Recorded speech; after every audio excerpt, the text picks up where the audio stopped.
السلام يا ولدي، فرقك عني يا ولدي.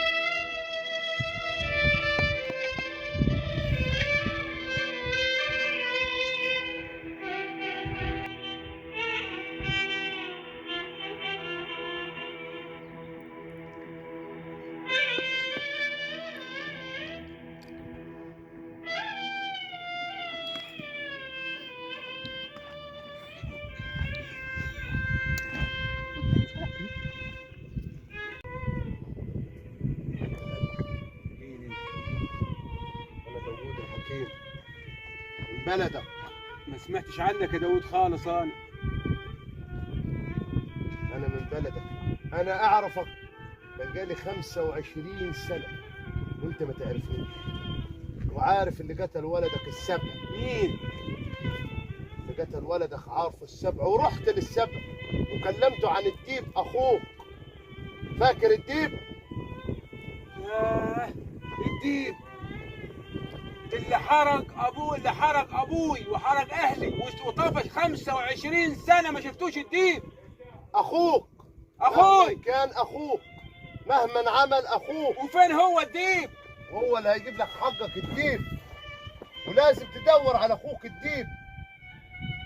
ياه، 25 سنه الديب. السلام عليكم. السلام ورحمة الله وبركاته. أخوي عمير حبايب. مرحبا يا عمي يا غالي.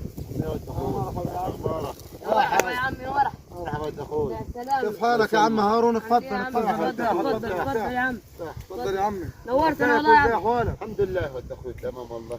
ايه اللي عملت ده حساب؟ عملت ايه يا عمي؟ ده راجل قال الادب وعنده قرطين جايين في ارضي، وانا ما حدش يعدي عليا، انا كبير البلد كبير اللي اعمل يمشي عليا حد، ولا مش كده يا عمي؟ كده ود اخوي. كده ولا مش كده يا عم كده يا حاج. طاهر؟ كده يا اخوي. صح ولا لا يا قط؟ صح يا عم، صح يا ابوي. ماشي يا اخوي. ابوك الراجل صح يا أخوي، صح. لازم يقتل، لازم يموت، احنا عملنا لازم يتدمر. قرطين شغل جاي في وش البيت بتاعنا ومش مقدر الراجل، ماشي. مش انا مقدر ما من حدش نفسه. يمشي كلمته علي. عشان عندنا حاجه يقتل هو لو ابوه تاني كمان. يقتل هو اللي جابه. انت احنا خايفين من حاجه اسمها ديب دي يا عمي، لكن وار اللي واكل ابوه ده. ايه هي يعني وكل ابوه ود اخوه؟ فهموني. يعني موت الديب الديب ده يا عمي، موت عيلته عمامه. كلها.